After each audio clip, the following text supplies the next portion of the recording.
Okay. Just make sure this is focused on me. Okay, so this is going to be a very candid video.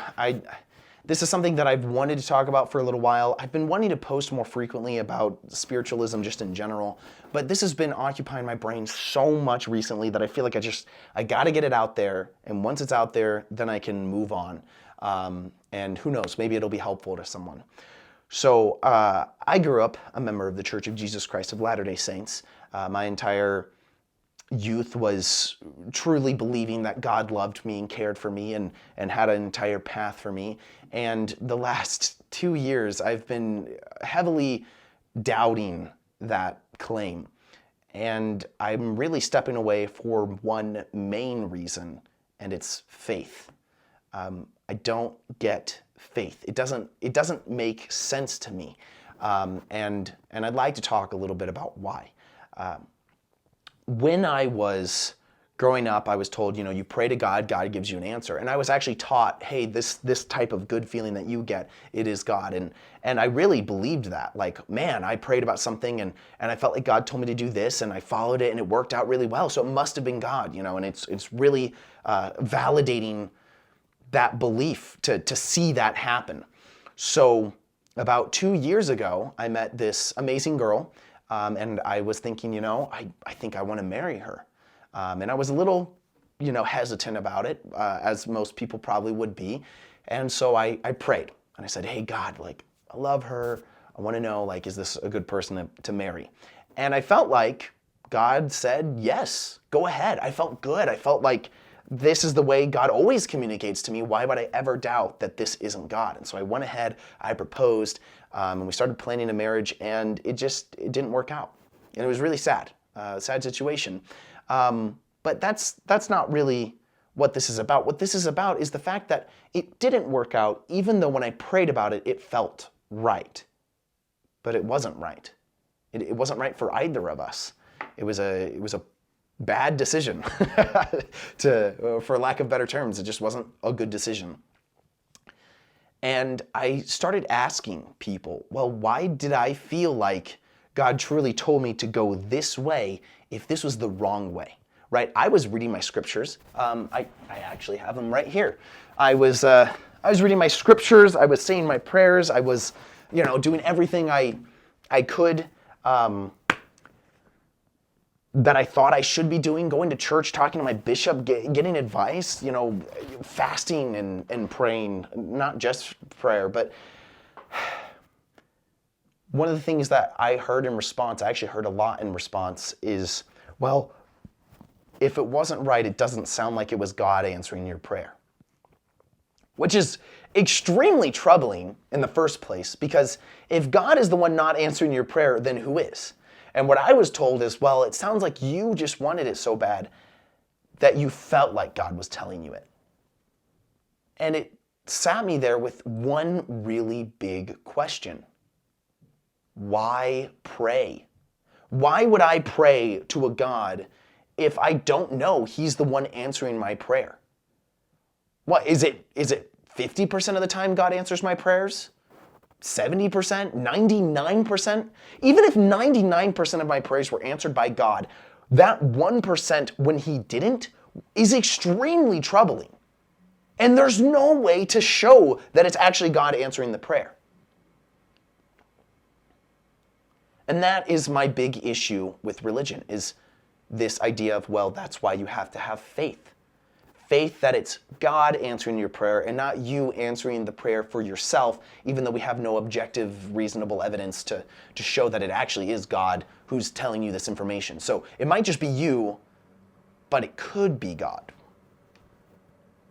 It just doesn't sound compelling anymore, especially going through, the heartache and bad time that I went through after that relationship was over. And so today, I ask myself that a lot. Why would I pray when I'm not certain that it's God answering, right? If you went to a psychic who said, oh, well, 75% of the time I'm going to tell you what's going to happen in your future. There's a 25% of the, chance that I'm going to get it wrong, Why would you go to them? because like more than likely they're going to be correct? I would argue that it just wouldn't be worth it. And I guess you could make a similar claim with doctors. You could say, oh, well, doctors a lot of the times are wrong. That's true. And I'm not saying don't go to doctors. But the difference between a doctor and a priest or a psychic is that doctors follow up with logic and evidence and reasoning. They can be wrong, for sure. Doctors are wrong all the time. But it's not because they just had a feeling about something. If a doctor says, hey, looks like you got leukemia, they are not saying that on a hunch. They're not saying, I have some feeling that it's leukemia, but like I can't show you that it's leukemia. No, what they could do is take you to the tests, do the tests, run the things. Okay, what does leukemia look like? What does it smell like? What does it feel like? Not legitimately, but like actually we can test these things out, right? And that's why science is so beautiful, is because it's backed up by the evidence. If you make an extraordinary claim, it has the extraordinary evidence to back that up, okay? A doctor isn't gonna tell you you have cancer because it feels like you have cancer. You kind of look like maybe you have cancer. No, they're gonna say, this is the cancer cell. We know this is a cancer cell because cancer cells look like this. I think the way I like to think about it is if you ever did not geography, if you ever took geometry, so many geos, if you ever took geometry, you had to do proofs. You had to make an argument to back up why your math makes sense. And it always has to be backed up upon other things, right? If A equals B and B equals C, then A equals C. And that makes sense. And you can show that. You can't show that, oh, I have this good feeling, and that good feeling is when God is around. No, because we don't know that God is around. Oh, well, I'm getting this sense and it feels like words coming out of nowhere and that's God. No, we don't know what that is. We can't say for sure it isn't God, but we for sure can't say God is the only explanation. So why would we jump to that conclusion? And so that's really been my issue recently. And so I want to spread that healthy skepticism. And I'll give you just one more example of when I've done it with the LDS Church specifically in mind. They tell us to, if you're struggling with a commandment and you don't know if it's from God, test it, right? They're so confident that their claims are true that they'll tell you, well, then test it for yourself and you'll be proven wrong, you know? And I thought about that a lot and I thought, well, and I didn't do this necessarily out of spite. I did it like genuinely out of curiosity. And this is when I was still mostly like believing, well, I don't know if I want to say mostly, but I still believe that there was a good possibility that the church was true. And I said, well, they tell us in the Bible that if we pay our tithing, that the blessings of heaven will pour out onto us. And the LDS Church very much backs this up. And so I said, okay, then I'm going to stop paying my tithing, which sounds funny, but I have always paid my tithing. I've never not paid my tithing. So if I'm always getting the blessings of heaven poured out onto me, then I should notice when the blessings of heaven aren't being poured out onto me. So literally just doing a little bit of a scientific study, if I pay tithing and I'm blessed, then when I don't pay tithing, I'm not blessed. That argument, that lines up, right? And I should be able to see that if it's the literal blessings of heaven being poured out on me. It doesn't sound like a few things. It sounds like a lot of things, right? So it should be noticeable, at least by me. And so I stopped paying my tithing for a good month just to see what would happen. Not necessarily I don't want to pay the church anymore. It was more like let's just see. And if like all of a sudden I realized that like, man, life sucks way more the instant I stop paying tithing, that might be something to take into account.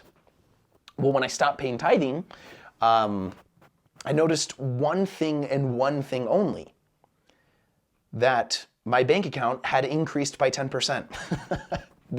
That's it. That's the only thing that changed. I didn't feel any worse. I didn't feel any better. I just felt totally normal. Nothing around me changed, right? My living situation was the same. The only thing different was that I had a little bit more money and I could spend it on a little bit more fast food if I wanted to, because I have a terrible spending habit. That's it, okay?